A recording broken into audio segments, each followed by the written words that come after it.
ابھی دیکھیے پیچھے اسرائیل کا معاملہ چلا جاؤ.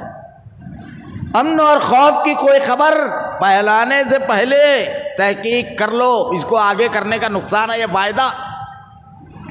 یہ بتا رہا ہوں، قرآن نے کہا ہے 5ویں پارے کی آیت ہے وَإِذَا جَاءَهُمْ أَمْرٌ مِّنَ الْأَمْنِ أَوِ الْخَوْفِ.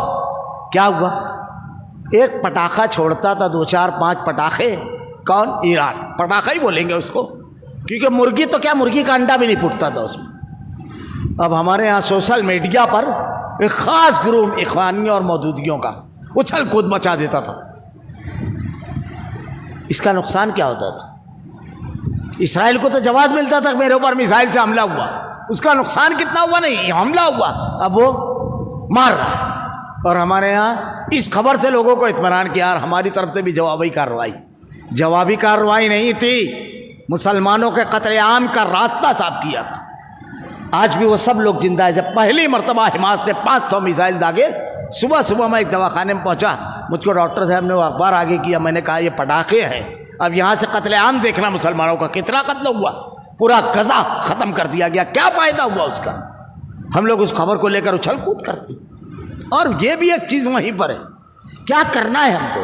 آج مسلمان قوم کے کسی بھی آدمی کو پکڑیے، یہ سب شریعت کی دوری ہے، قرآن و حدیث سے دوری ہے. ہم نے اپنے معاملات کو شریعت کے میزان پر لے جا کر تولنا اور اس کے مطابق کرنا چھوڑ دیا.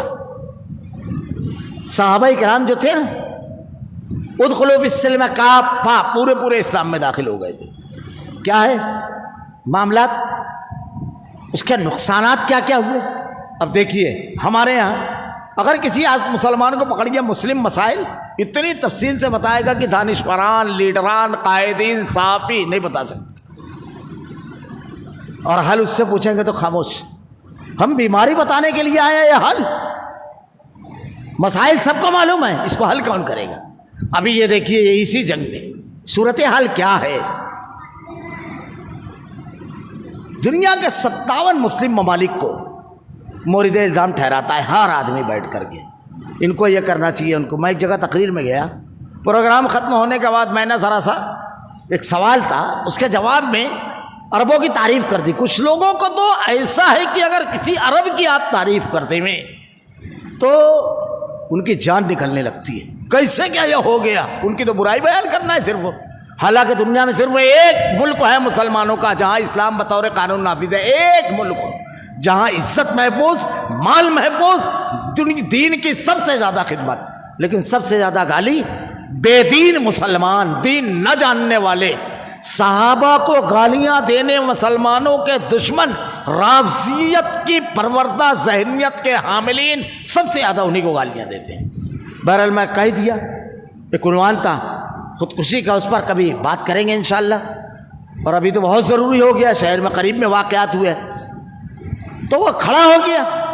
اب اس نے شروع کر دیا تو میں نے کہا بھائی آپ عرب کے 57 مسلم ممالک کو اتنا برا بھلا کہہ رہے ہو میرے سامنے. میں بھی کہنے لگوں یہ چاہتے ہو کیا؟ اس کا فائدہ کیا جو آپ کہہ رہے ہو؟ کیا فائدہ اس کا؟ ہم یہ کر سکتے ہیں کیا کہ ان کو بولیں جا کر کے محاذ پر لڑو، اپنی فوج اتارو؟ کر سکتے ہیں؟ نہیں. لیکن جو ہم کر سکتے ہیں اس پر ذرا سا بات کر لیتے ہیں. اسرائیلی پروڈکٹ آپ کی گلیوں میں اور محلوں میں بک رہا ہے، آپ اس کو نکال سکے؟ اپنی گلی کی دکان سے نکال سکے؟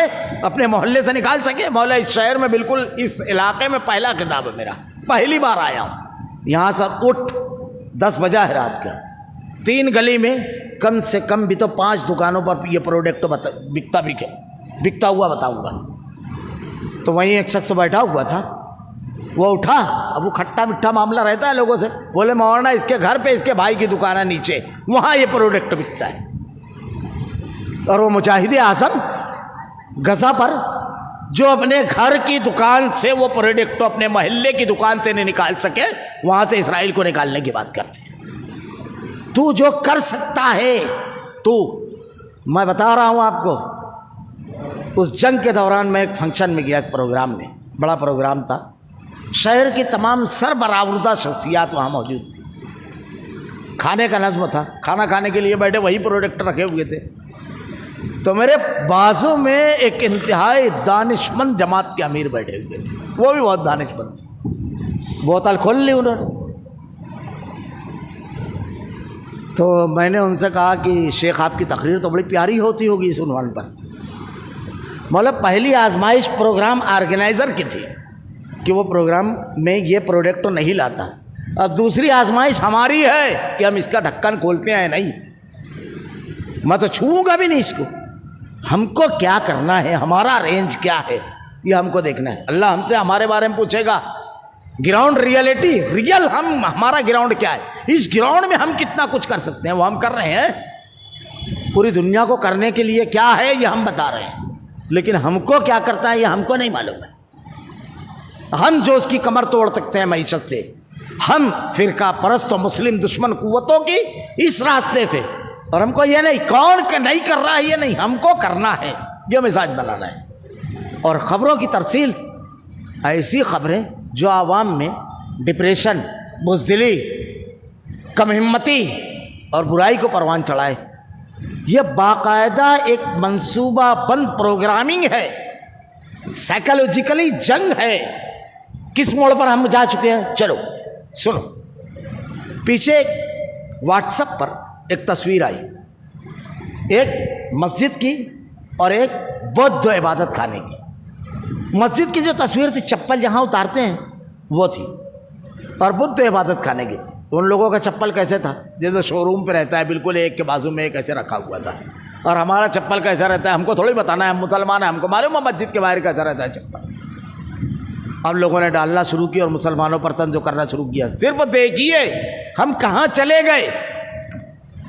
تو میں واٹس ایپ پر اس پر لکھتا نہیں ہوں عام طور سے, کچھ کامنٹ وغیرہ جلدی کبھی نہیں کرتا ہوں میں. تو کبھی اگر رہا ایک آدھ موقع تو دیکھ کر کے میں نے اڑا دیا. ایک بہت ہی بڑے آدمی نے بامبے کے یہ ڈالا.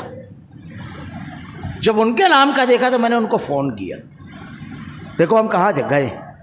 میں نے ان سے کہا حضرت آپ نے چپلوں کو تو دیکھ لیا بے ترتیب اور ترتیب وار, بے جان چپلوں کو, مگر عبادت خانے کے اندر جا کر انسانوں کو بھی دیکھتے کہ کس عبادت خانے میں امیر و غریب, عالم و جاہل, مالک اور نوکر بازو بازو میں کھڑے ہیں, اور کس عبادت خانے میں الگ الگ لائنیں ہیں, ذرا یہ بھی دیکھ لیتے. آپ کا اسوہ زندہ انسان ہے یا مردہ چپل؟ ہمارا اسوہ زندہ انسان ہے, آ کر ہمارے عبادت خانے میں دیکھو. یہ ہماری صورت حال ہے. یہ چپلوں کو اسوہ بنا رہے ہیں اور قوم پر طنز کر رہے ہیں. کہاں جا رہے ہیں, ہے کچھ اور؟ وَإِذَا جَاءَهُمْ أَمْرٌ مِّنَ الْأَمْنِ أَوِ الْخَوْفِ أَذَاعُوا بِهِ وَلَوْ رُدُّوهُ إِلَى الرَّسُولِ وَأُولِي الْأَمْرِ. پہلے اس پر تدبر کرو کس خبر کو فارورڈ کر رہے ہو.